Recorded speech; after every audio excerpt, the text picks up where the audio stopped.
السلام علیکم دوستو، میں اٹلی میں موجود ہوں اور کچھ دن پہلے ہمارے ایک پاکستانی بھائی جو کہ ایکسیڈنٹ ہونے کی وجہ سے فوت ہو گئے تھے۔ علی بھائی ان کا، علی نام ہے ان کا، تو ان کے بارے میں تھوڑی سی بات کرنی ہے۔ ابھی تقریباً 15 دن سے زیادہ دن ہو گئے ہیں جب ان کا ایکسیڈنٹ ہوا تھا، اور انہی دنوں میں وہ اللہ کو پیارے ہو گئے تھے، رضا الہی سے وفات پا گئے تھے۔ تو آج ہم ان کا نماز جنازہ بھی پڑھ کے آئے ہیں، وہ بھی تصویریں میں پیچھے چلاتا ہوں، ساتھ میں چلانے کی کوشش کرتا ہوں، اور ان کی تصویر بھی ساتھ میں چلاؤں گا۔ تو ہماری تھوڑی سی میری ریکویسٹ ہے کہ پہلے تو جو اوورسیز پاکستانی ہیں، اٹلی میں موجود ہیں یا دوسرے ملکوں میں، کہ یہاں کے قانون کو فالو کر کے اور اس حساب سے آپ کے پاس سائیکل ہے، موٹر سائیکل ہے، کار ہے، جو بھی ہے آپ اس حساب سے چلائیں، تاکہ دشواری نہ ہو، بعد میں کوئی مسئلہ مسائل نہ ہو۔ ابھی ناظرین ان کو 15 دن سے زیادہ ہو گئے ہیں۔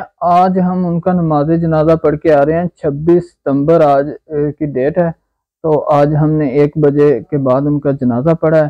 تو آج اب وینس سے ان کی جو ہے نا میت روانہ ہوگی، اور ہفتے کو پاکستان پہنچے گی۔ ٹرکی میں بھی سٹے ہے۔ ان کا بھائی جو ہے گریس میں تھا، وہ ادھر آیا ہوا ہے، حالانکہ ان کی کوششوں اور پاکستانی بھائی جو اوورسیز پرانے ہیں، ادھر رہ رہے ہیں پہلے سے، ان کی کوششوں سے اتنی دنوں کے بعد یہ ان کی میت جو ہے نا آج روانہ ہوگی پاکستان کے لیے۔ تو لہٰذا ان کے لیے دعا بھی کیجیے گا سارے پاکستانیوں سے، اور جہاں جہاں پہ بھائی موجود ہیں سب کے لیے التجا ہے کہ ان کے لیے دعا کیجیے گا کہ اللہ پاک ان کو جنت الفردوس میں اعلیٰ مقام عطا فرمائے۔ اور اس کے ساتھ ہی میں بتاتا چلوں کہ میری ان سے تقریباً 1 مہینہ پہلے ملاقات ہوئی تھی، اور صرف 2 ملاقاتیں تھیں، اور ماشاءاللہ وہ اس طرح کے آدمی تھے کہ پتہ ہی نہیں چلتا تھا کہ پہلی بار یا دوسری بار ملاقات ہوئی ہے۔ ایسے لگتا تھا کہ جیسے سالوں سے جانتے ہیں۔ ہر کوئی ویسے ان کی تعریف کرتا ہے، مگر ایک بڑی تعداد یہی بات کرتی ہے کہ سائیکل، وہ جو ہے نا الیکٹرک سائیکل تھی ان کے پاس، رائڈر کا کام کرتے تھے، گلوبو کا، جیسے فوڈ پانڈا ہے اس طرح کی۔ یہ بھی ادھر اٹلی میں جو ہے نا گلوبو چلتی ہے، یورپین کنٹریز میں سارے میں گلوبو اور ڈیلیورو، یہ 2 ہیں زیادہ جو چلتی ہیں۔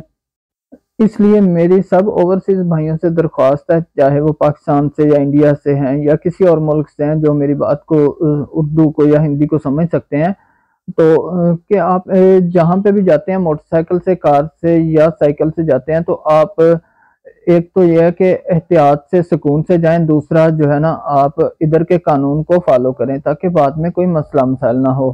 تو یہی میری آج کی ویڈیو تھی، اور آخر میں ایک بار دوبارہ میری التجا ہے، آپ سب لوگوں سے درخواست ہے کہ علی بھائی کے لیے جو ہے نا دعا کیجیے گا، جتنی زیادہ ہو سکے دعا کیجیے گا کہ اللہ پاک ان کو جنت الفردوس میں اعلیٰ مقام عطا فرمائے۔ نیکسٹ ویڈیو میں ملیں گے، تب تک کے لیے اجازت دیجیے۔ اللہ حافظ۔